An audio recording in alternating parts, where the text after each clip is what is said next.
उसी दिन picture black and white हो जाएगी। ये आपने सही कहा, आपने सही कहा सर। मैं अपने जाएगी। सर्वे जो कराया है, जिसका आप जिक्र कर रहे थे, हमने जो सर्वे कराया उसमें 2 सवाल हमने पूछे हैं, 2 सवाल और बचे हुए, एक बार उनको भी ले लेते हैं। एक और सवाल जो हमने लोगों से पूछा कि क्या ओला उबर जैसी ऐप बेस्ड टैक्सी कंपनियां मनमाने पैसे वसूलती हैं? 69%, 69% लोगों ने कहा बिल्कुल मनमाने दाम वसूलती हैं। 27% लोगों ने कहा ऐसा नहीं है और 4% कुछ भी कहना नहीं चाहते थे। सर्वे का एक और सवाल जो हमने लोगों से पूछा, एंड्रॉयड फोन या फिर आईफोन से ओला उबर करने पर किराए में अंतर आता है? क्या ग्राहकों को ठगने का पैंतरा बंद होना चाहिए?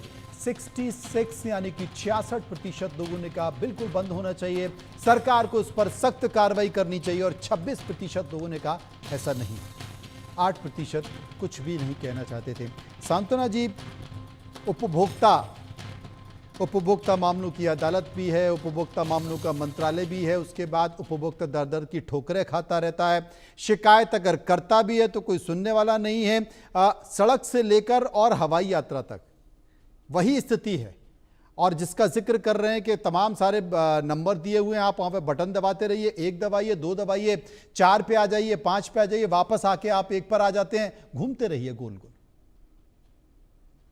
मनोज जी बिल्कुल सही कह रहे हैं आप। इवन जो आप बात बता रहे थे उसके साथ ही अगर हम सर्च में 3 से 4 बार सर्च करते हैं तो प्राइस हाइक होने लगता है। ये भी एक पैतरा है कैब कंपनियों का कि वो किस तरीके से अनायास पैसे वसूलते हैं। एआई है इनके पास और वो देखते हैं कि अगर कोई जरूरतमंद व्यक्ति है तो उसको कैसे टॉर्चर कर सकते हैं। तो ये सीधा सीधा कंपनियां अपना फायदा बना रही है और यहाँ तो जो भी पॉलिसी बनी तो गवर्नमेंट पॉलिसी भी उनको सपोर्ट ही कर रही है। जनता का क्या हाल हो रहा है, जनता की सुनने वाला कौन है, ये सोचने वाली बात है।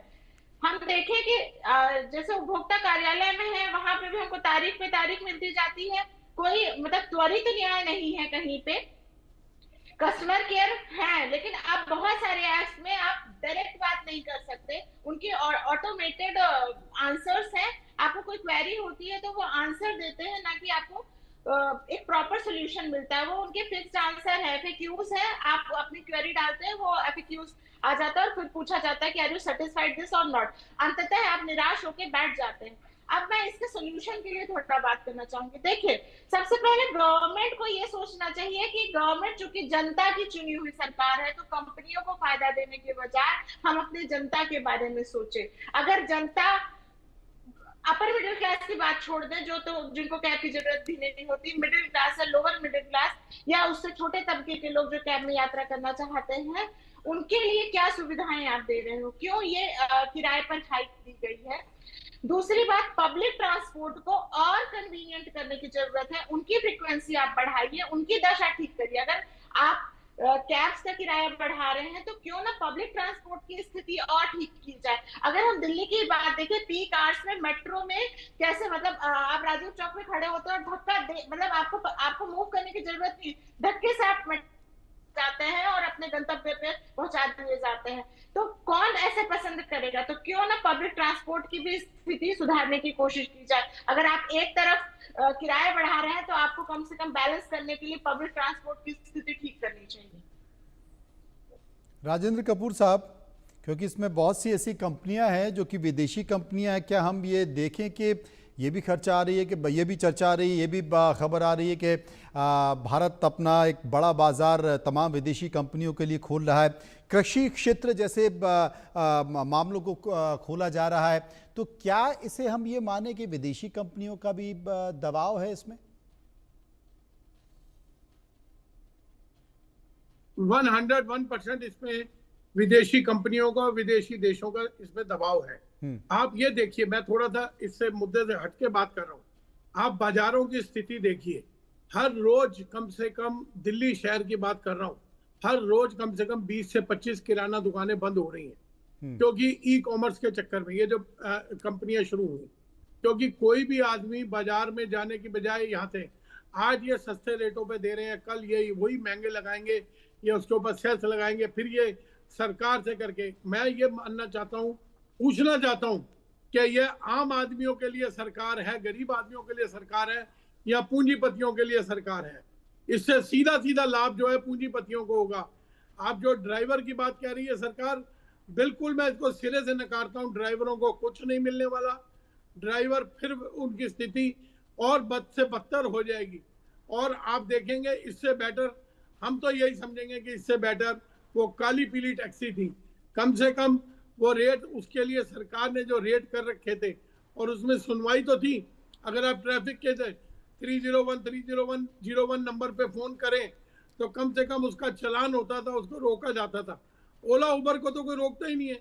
अब आप देखेंगे ओला उबर जो ऐप बेस्ड है, अगर आप देखेंगे सारे रास्ते में पुलिस वाले वैसे कहते हैं ड्राइविंग करते हुए आप मोबाइल पे बात ना करें, ये सारे रास्ते आप पूरी दिल्ली में दिखवा दीजिए कि ये ड्राइविंग करते हुए तो इनकी नज़र मोबाइल पे होती है, दूसरा बात कर रहे होते हैं मोबाइल के ऊपर कि हमारी कोई राइड कैंसिल ना हो जाए। इसका कौन भुगतान करेगा? ये सिर्फ विदेशी कंपनियों का दबाव है हमारे देश के ऊपर, हमारे देश के नेताओं पर, हमारे देश के ब्यूरोक्रेट्स पर। ये सीधा सीधा उन्हीं का दबाव है जिसके तहत ये काम। आपने ब्यूरोक्रेट का जिक्र किया और कहीं ना कहीं नीतियों के घालमेल में उनका बड़ा महत्वपूर्ण योगदान होता है। मेरे साथ सांत्वना जी हैं। सांत्वना जी, ये जो एक्ट है वो एक्ट अभी राज्यों के ऊपर छोड़ा गया है। बेस किराया निर्धारित करने की बात की गई है। राज्यों में सरकारें हैं और सरकारें राजनीति के इर्द गिर्द घूमती रहती हैं।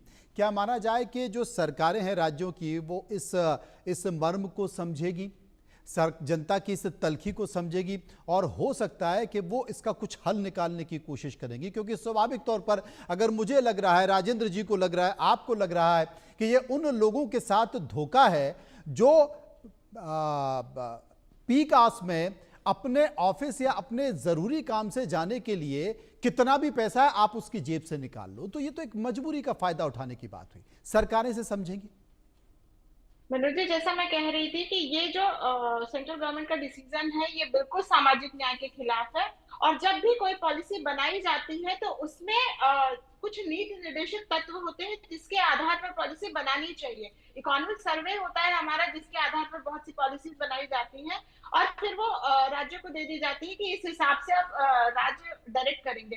तो मैं स्टार्टिंग में भी यही प्रश्न कह रही थी कि ये सरकार ने जो डिसीजन लिया है इसके पीछे इसका एम क्या है, ये सरकार को पहले क्लियर करना चाहिए। ये किस एम से इसने जो हाइक है उसको 2x कर दिया है? दूसरा, क्या कोई ऐसा सर्वे किया गया है? तीसरा, अगर ड्राइवर्स को फायदा पहुंचाने के लिए चीज की गई है तो उनकी कंपनीज की अकाउंटेबिलिटी कैसे तय होगी? चौथा, एक चीज मैं और कहूंगी कि चूंकि जो विदेशी कंपनियां हैं उनके अंदर जो हमारे गवर्नमेंट का जुरिस्डिक्शन नहीं होता है, तो कई बार हम उनको फायदा पहुंचाने के लिए तो काम करते हैं लेकिन हम उनको कंट्रोल नहीं कर सकते। तो सरकार को इस बात का भी ध्यान देना बहुत जरूरत है। और एक चीज और बताती हूँ कि देखिए, अगर पीक रेट्स पे हाइक है उस समय कोई पेशेंट क्या करेगा? हो सकता है वो अफोर्ड ना कर सकता हो, लेकिन उसको जाना तो पड़ेगा कार में ही, वो पब्लिक ट्रांसपोर्ट में नहीं जा सकता। हो सकता है एम्बुलेंस ना आ रही हो। तो इस तरीके से ये बिल्कुल ही नेगेटिव तरीके का डिसीजन है। ये एक नकारात्मक फैसला सरकार की तरफ से आया है, लेकिन सरकार ने ये कैसे तय किया है, इसके मापदंड क्या हैं, क्या उन्होंने कोई सर्वे कराया है, इसे लेकर कोई कमेटी बनाई गई है, उन लोगों की कोई रिकमेंडेशन है कि इस बात को देखा गया है कि तमाम ऐसी कंपनियां, ऐप आधारित कंपनियां, चाहे वो ओला हो, उबर हो या रैपिडो है, उनका कोई अध्ययन किया गया? क्योंकि स्वाभाविक तौर पर सरकार जब तक अध्ययन नहीं कर लेती तब तक इस तरह की नीतियां नहीं बनाती हैं। तो क्या ऐसा कोई अध्ययन कर लिया है या सिर्फ ड्राइवर्स ने अगर विरोध किया है, ड्राइवर्स ने कुछ मांगे रखी हैं तो उनकी बातों को मान लिया गया है, लेकिन क्या ड्राइवर्स को इसका फायदा होगा या कंपनियां इसका बड़ा मुनाफा ले लेंगी? ड्राइवर की जो तमाम सारी परेशानियां, वो तो कहते हैं कि साहब 30% 40% कंपनियां कमीशन लेती हैं, हम करें तो क्या करें, हमारी मजबूरी है गाड़ी चलाना, क्योंकि हमने उनके भरोसे गाड़ी बैंक से ले ली है, हमारे ऊपर लोन है, हमें पटाना है, तो उस लोन को पटाने के लिए उनकी मजबूरी है कि वो चलाना पड़ेगी। लेकिन क्या इसके लिए कोई मॉनिटरिंग सिस्टम है? ये भी बड़ी बात है। बहुत शुक्रिया करेंगे राजेंद्र जी का, शुक्रिया हम करेंगे सांत्वना जी का जो हमारे साथ इस मुद्दे पर चर्चा कर रही थी।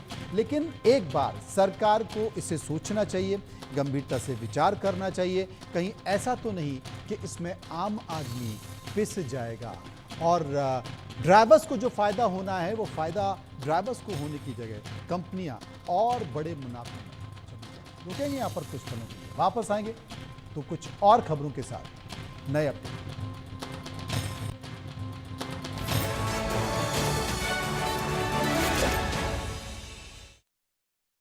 Associate sponsor